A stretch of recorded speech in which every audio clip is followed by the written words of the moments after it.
उस 6वीं ਅਤੇ 7ਵੀਂ पौड़ी करांगे। श्लोक आवन आए श्रेष्ठ में बिन बूझे पशु ढोर नानक गुरमुख सो बूझे जाके भाग मथोर। गुरु साहब कहते बहुत ਵੱਡੇ ਭਾਗ है, बड़ी ਵੱਡੀ किस्मत है, ਤੁਹਾਨੂੰ ਮਨੁੱਖਾ जन्म मिल गया। 84 ਲੱਖ ਜੁਨੀਆਂ ਚੋਂ ਤੁਹਾਨੂੰ ਮਨੁੱਖਾ ਸਰੀਰ ਮਿਲਿਆ, ਤੁਹਾਡੇ ਭਾਗ ਖੁੱਲ੍ਹ ਗਏ। ਪਰ ਗੁਰੂ ਸਾਹਿਬ ਕਹਿੰਦੇ ਜਿਹੜੇ ਇਸ ਸ੍ਰਿਸ਼ਟੀ ਦੇ ਉੱਤੇ ਆਏ ਹੈ ਮਨੁੱਖਾ ਜਨਮ ਲੈ ਕੇ, ਪਰ ਬਿਨ ਬੂਝੇ ਪਸ਼ੂ ਟੁਰਬ। ਪਰ ਇਸ ਦੁਨੀਆ 'ਚ ਆ ਕੇ ਆਦਮੀ ਨੇ ਆਪਣੇ ਆਪ ਨੂੰ ਬੁੱਝਣਾ ਹੁੰਦਾ ਵੀ ਮੈਂ ਕੌਣ ਹੈ, ਕਿੱਥੋਂ ਆਇਆ, ਕਿਵੇਂ ਮਾਂ ਦੇ ਗਰਭ 'ਚ ਗਿਆ। ਮਾਂ ਦੇ ਗਰਭ ਤੋਂ ਪਹਿਲਾਂ ਪਿਓ ਦੇ ਸਰੀਰ 'ਚ ਗਏ ਅਸੀਂ, ਪਿਓ ਦੇ ਸਰੀਰ ਤੋਂ ਪਹਿਲਾਂ ਕਿੱਥੇ ਸੀ, ਕਿੱਥੋਂ ਆਏ ਹਾਂ, ਕੀ ਕਰਨ ਆਏ ਹਾਂ, ਕਿੱਥੇ ਚਲਾ ਜਾਣਾ, ਇਹ ਸਾਰਾ ਬੁੱਝਣਾ ਹੁੰਦਾ। ਸ੍ਰਿਸ਼ਟੀ 'ਚ ਆਏ ਹਾਂ ਇੱਥੇ ਸੀ ਤੇ ਜਾਣਾ ਵੀ ਹੈ। ਕਿੱਥੋਂ ਆਏ ਹਾਂ, ਕਿੱਥੇ ਜਾਣਾ, ਕਿਉਂ ਆਏ ਹਾਂ, ਕੀ ਲੈਣ ਆਏ ਹਾਂ, ਇਹਦੀ ਸਮਝ ਆਉਣੀ ਚਾਹੀਦੀ ਹੈ। ਬਾਣੀ 'ਚੋਂ ਸਮਝ ਆਉਂਦੀ ਹੈ। ਜੇ ਗੁਰੂ ਸਾਹਿਬ ਕਹਿੰਦੇ ਤੁਸੀਂ ਇਹ ਨਹੀਂ ਸਮਝਿਆ, ਫਿਰ ਤੁਸੀਂ ਇਨਸਾਨ ਨਹੀਂ ਹੈ, ਉੱਤੋਂ ਹੀ ਇਨਸਾਨ ਹੋ, ਪਸ਼ੂ ਹੋ, ਢੋਰ ਹੋ, ਮੂਰਖ ਹੋ,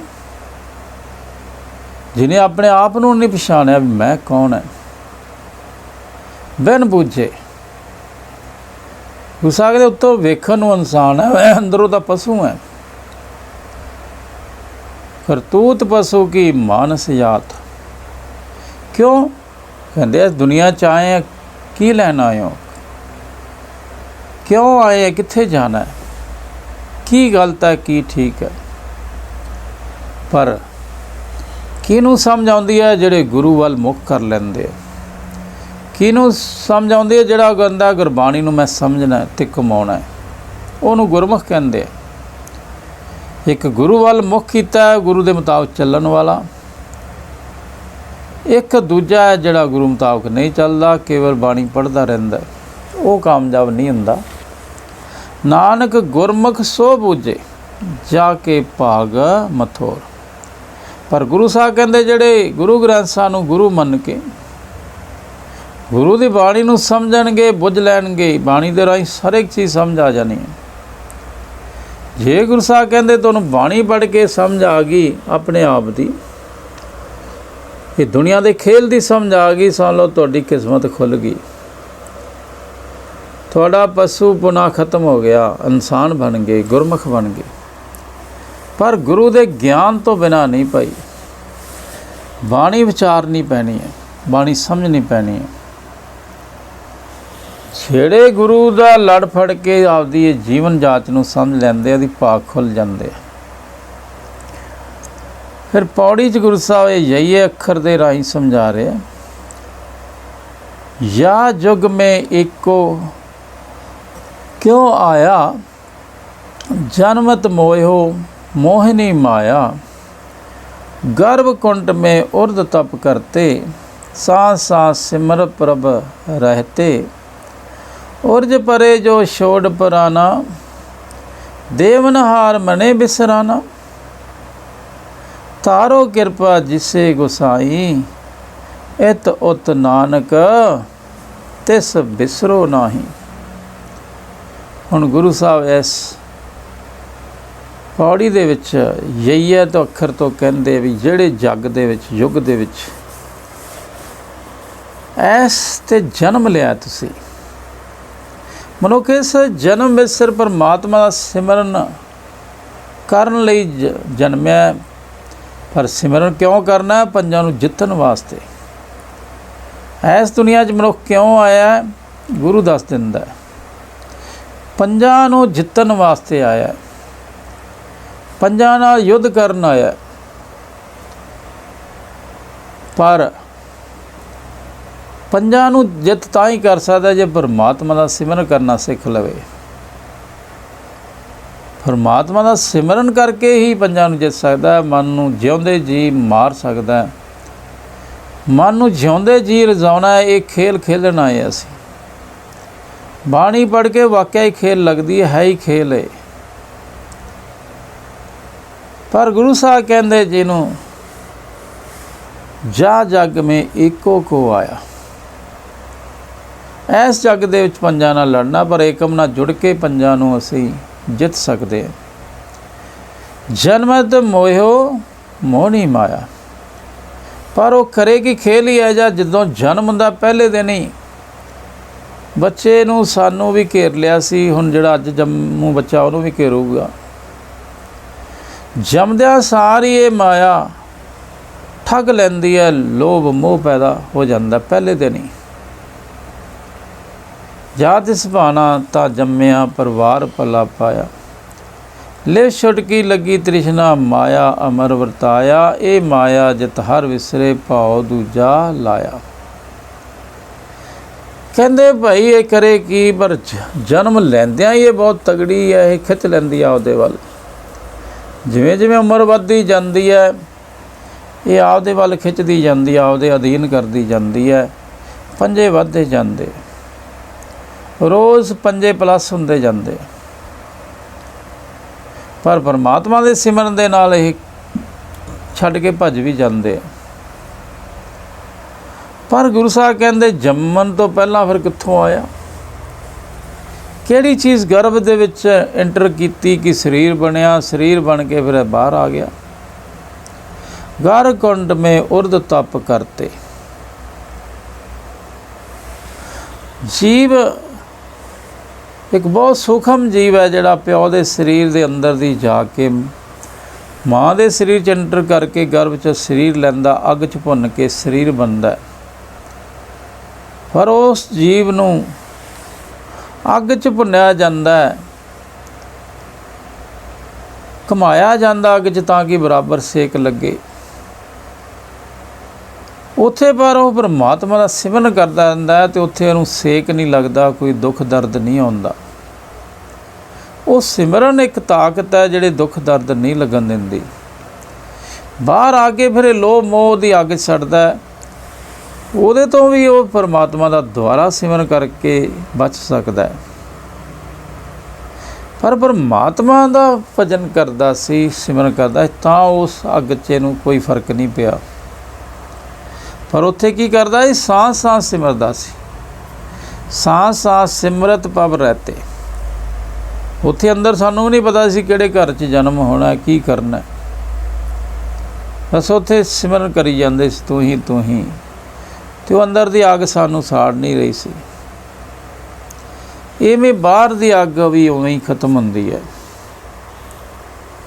ਫਿਰ ਉਰਜ ਪਰੇ ਜੋ ਛੋੜ ਪੁਰਾਣਾ, ਪਰ ਕਹਿੰਦੇ ਕੀ ਕਰਦਾ ਹੈ,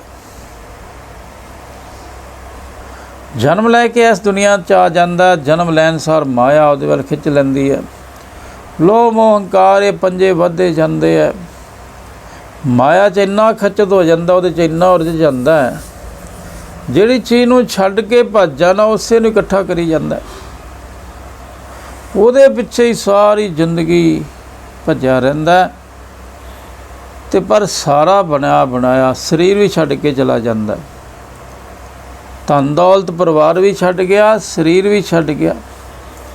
ਫਿਰ ਗੁਰੂ ਸਾਹਿਬ ਕਹਿੰਦੇ ਕਿਉਂ ਫਿਰ ਇੰਨਾ ਤੂੰ ਖਪਦਾ ਰਿਹਾ, ਜਿਹੜੀ ਕਮਾਈ ਉਹ ਤਾਂ ਇੱਥੇ ਪਈ ਹੈ।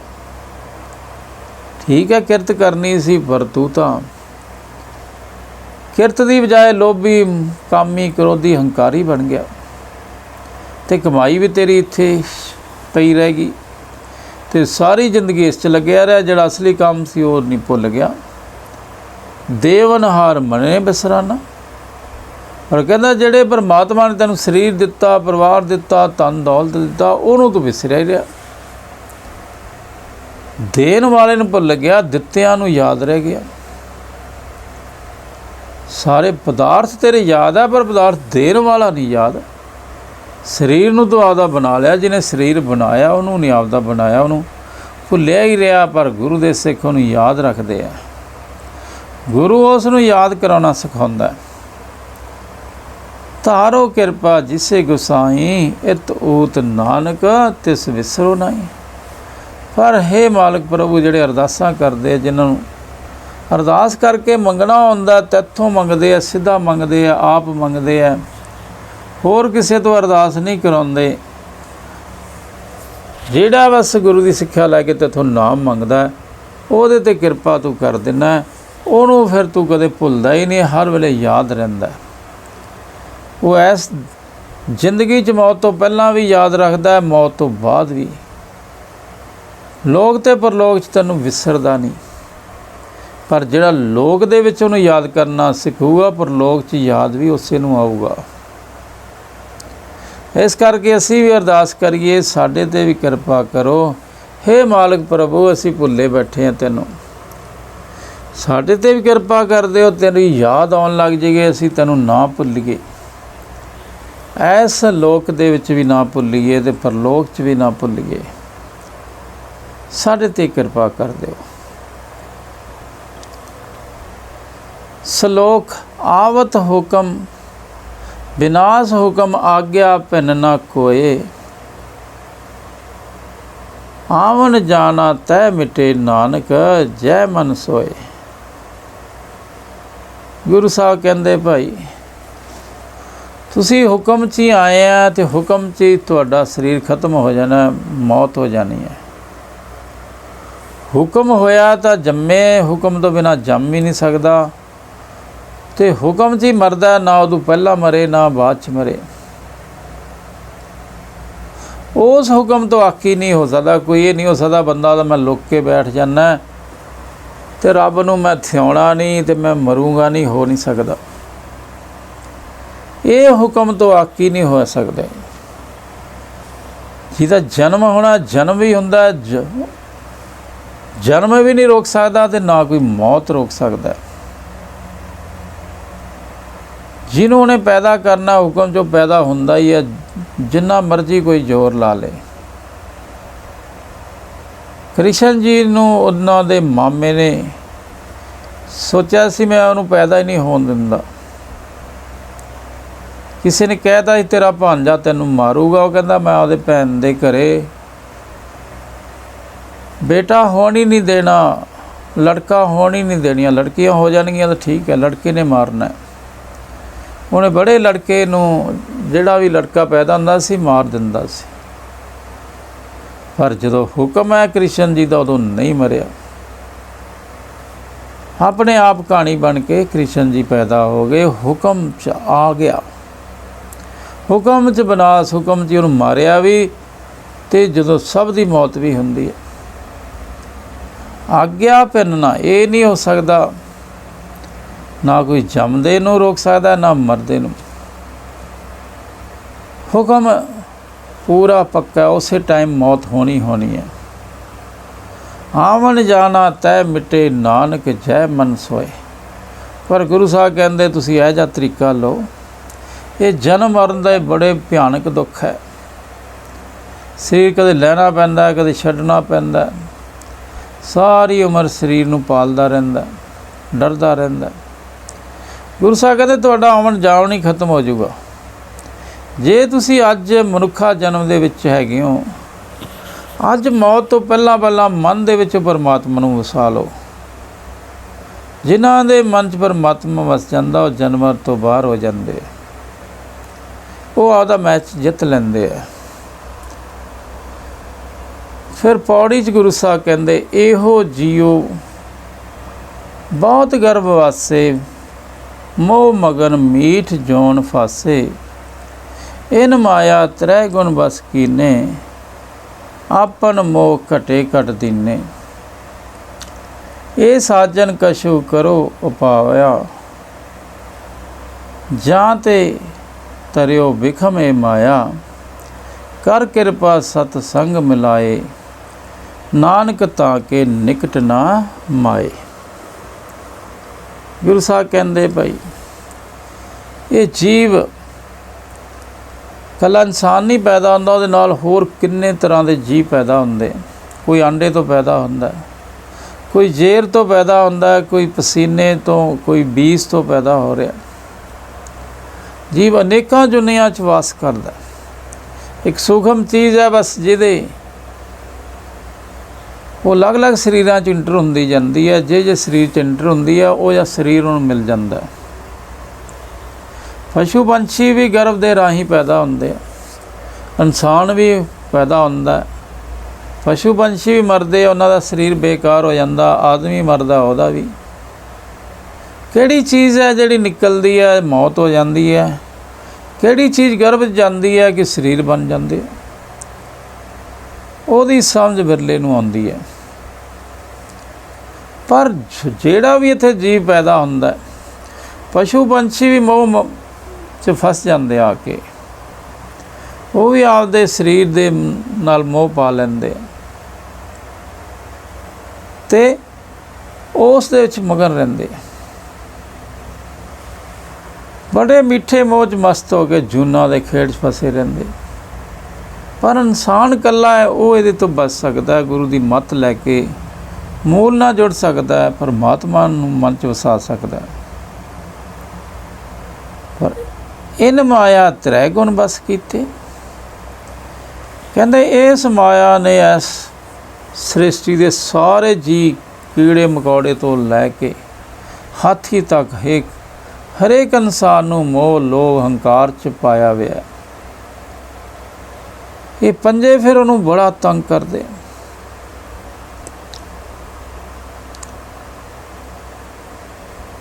ਆਪਨ ਮੋਹ ਘਟੇ ਘਟ ਦੀਨੇ। ਪਰ ਹਰੇਕ ਜੀਅ ਦੇ ਹਿਰਦੇ 'ਚ ਇਸ ਨੇ ਆਪਣਾ ਮੋਹ ਟਿਕਾ ਦਿੱਤਾ ਹੈ। ਹਰੇਕ ਜੀਅ, ਮੱਖੀ ਵੀ ਤੁਸੀਂ ਇਹਨੂੰ ਮਾਰਨਾ ਜਾਂ ਫਟਾਫਟ ਭੱਜ ਜਾਂਦੀ, ਉਹ ਆਪਦੇ ਸਰੀਰ ਨਾਲ ਜੁੜੀ ਰਹਿੰਦੀ ਹੈ। ਹਰੇਕ ਜੀਵ ਦਾ ਆਪਦੇ ਸਰੀਰ ਨਾਲ ਮੋਹ ਬਣ ਜਾਂਦਾ। ਫਿਰ ਉਦੋਂ ਅੱਗੇ ਗਾਂ ਉਹਦੇ ਨਾਲ ਜਿਹੜਾ ਪਰਿਵਾਰ ਆ ਉਹਦੇ ਨਾਲ ਜੁੜ ਜਾਂਦਾ। ਖਾਣ ਪੀਣ ਦੀਆਂ ਪਦਾਰਥਾਂ ਨਾਲ ਬਣ ਜਾਂਦਾ। ਇਸ ਤਰ੍ਹਾਂ ਇਹ ਮੋਹ ਹਰ ਇੱਕ ਦੇ ਵਿੱਚ ਹੈ। ਪਰ ਇਨਸਾਨ ਦੇ ਵਿੱਚ ਪੰਜੇ ਇਕੱਠੇ ਹੈ। ਪਰ ਇਨਸਾਨ ਕੋਲੇ ਬੁੱਧੀ ਵੀ ਬਹੁਤ ਜ਼ਿਆਦਾ ਹੈ। ਇਨਸਾਨ ਇਹ ਪੰਜਾਂ ਨੂੰ ਇਕੱਠਿਆਂ ਨੂੰ ਮਾਰ ਸਕਦਾ। ਪਰ ਇਹ ਸਾਜਨ ਕਛੂ ਕਹੋ ਉਪਾਇਆ, ਤਾਂ ਤੇ ਤਰਿਓ ਬਿਖਮ ਇਹ ਮਾਇਆ। ਪਰ ਕਹਿੰਦੇ ਜੋ ਤਰਨਾ ਬਹੁਤ ਔਖਾ, ਬਹੁਤ ਵੱਡਾ ਸਮੁੰਦਰ ਹੈ। ਨਾ ਲੋਭ ਕਾਬੂ ਆਉਂਦਾ ਹੈ, ਨਾ ਮੋਹ, ਨਾ ਹੰਕਾਰ, ਨਾ ਕਾਮ, ਨਾ ਕ੍ਰੋਧ। ਪਰ ਕਹਿੰਦੇ ਹੇ ਗੁਰ ਸਿੱਖੋ, ਕੋਈ ਐਸਾ ਇਲਾਜ ਕਹੋ, ਕੋਈ ਦੱਸੋ ਜਿਹੜੇ ਜੋ ਤਰਿਆ ਜਾ ਸਕਦੇ। ਇਹਦਾ ਕੋਈ ਇਹਦਾ ਹੈਗਾ ਇਲਾਜ ਵੀ? ਐਡੀ ਵੱਡੀ ਮਾਇਆ ਦੇ ਵਿੱਚ ਪਾਰ ਲੰਘ ਜਾਈਏ, ਇਹ ਬਿਖਮ ਮਾਇਆ ਤੋਂ ਤਰ ਜਾਈਏ, ਕਿ ਪੰਜੇ ਕਾਬੂ ਆ ਜਾਣ। ਗੁਰੂ ਸਾਹਿਬ ਕਹਿੰਦੇ ਹੈਗਾ। ਕਰ ਕਿਰਪਾ ਸਤ ਸੰਗ ਮਿਲਾਏ, ਤਾਂ ਕਿ ਨਿਕਟ ਨਾ ਮਾਏ। ਹੁਣ ਗੁਰੂ ਸਾਹਿਬ ਕਹਿੰਦੇ ਭਾਈ ਹੋ ਜਾਂਦਾ ਇਹਦਾ ਇਲਾਜ ਵੀ। ਹਉਮੈ ਦੀਰਘ ਲੋਗ ਹੈ, ਦਾਰੂ ਵੀ ਸਮਾਏ। ਦਾਰੂ ਵੀ ਦੇ ਅੰਦਰ ਹੈਗੀ ਹੈ। ਪਰ ਕਹਿੰਦੇ ਕਿਵੇਂ ਇਲਾਜ ਹੁੰਦਾ ਹੈ? ਜਿਹੜੇ ਅਰਦਾਸਾਂ ਕਰਦੇ ਆ ਪਰਮਾਤਮਾ ਨੂੰ, ਸਾਡਾ ਗੁਰੂ ਨਾਲ ਮਿਲਾਪ ਹੋ ਜਾਵੇ, ਉਹਦੇ 'ਤੇ ਕਿਰਪਾ ਕਰਕੇ ਗੁਰੂ ਦੀ ਸੰਗਤ ਕਰਾ ਦਿੰਦਾ, ਗੁਰੂ ਨਾਲ ਮਿਲਾਪ ਕਰਾ ਦਿੰਦਾ। ਜਿਹੜੇ ਗੁਰੂ ਦੇ ਨਾਲ ਮਿਲ ਜਾਂਦੇ ਆ, ਗੁਰੂ ਮੁਤਾਬਕ ਚੱਲ ਪੈਂਦੇ ਆ, ਉਹਨਾਂ ਦੇ ਫਿਰ ਨੇੜੇ ਮਾਇਆ ਦਾ ਜਾਲ ਨੇੜੇ ਨਹੀਂ ਆਉਂਦਾ। ਮਾਇਆ ਨੇੜੇ ਨਹੀਂ ਤੁਕਦੀ। ਮਾਇਆ ਨੂੰ ਕਾਬੂ ਕਰਨ ਵਾਸਤੇ ਗੁਰੂ ਕੋਲੇ ਆਏ ਆ, ਮਾਇਆ ਮੰਗਣ ਵਾਸਤੇ ਗੁਰੂ ਕੋਲੇ ਨਹੀਂ ਆਏ। ਇਹ ਲੋਭ ਮੋਹ ਹੰਕਾਰ ਤੋਂ ਨਿਕਲਣ ਵਾਸਤੇ ਆਏ ਆ, ਕਿਉਂਕਿ ਬਹੁਤ ਦੁੱਖ ਦੇ ਰਿਹਾ। ਤੇ ਗੁਰੂ ਸਾਹਿਬ ਕਹਿੰਦੇ ਥੋੜ੍ਹੇ ਨੇੜੇ ਨਹੀਂ ਆਉਣਗੇ ਪੰਜੇ, ਪਰ ਗੁਰੂ ਨੂੰ ਮਿਲ ਲਓ। ਗੁਰੂ ਨੂੰ ਮਿਲ ਕੇ ਉਸ ਪਰਮਾਤਮਾ ਨੂੰ ਮਿਲ ਲਓ, ਉਸ ਪਰਮਾਤਮਾ ਨੂੰ ਯਾਦ ਕਰਨਾ ਸਿੱਖ ਲਓ, ਫਿਰ ਨੇੜੇ ਨਹੀਂ ਆਉਂਦੇਗੇ। ਇਹ ਸਾਧ ਸੰਗਤ ਜੀ, ਅਸੀਂ 4 ਪੌੜੀਆਂ ਤੇ ਸ਼ਲੋਕ ਕੀਤੇ ਹੈ।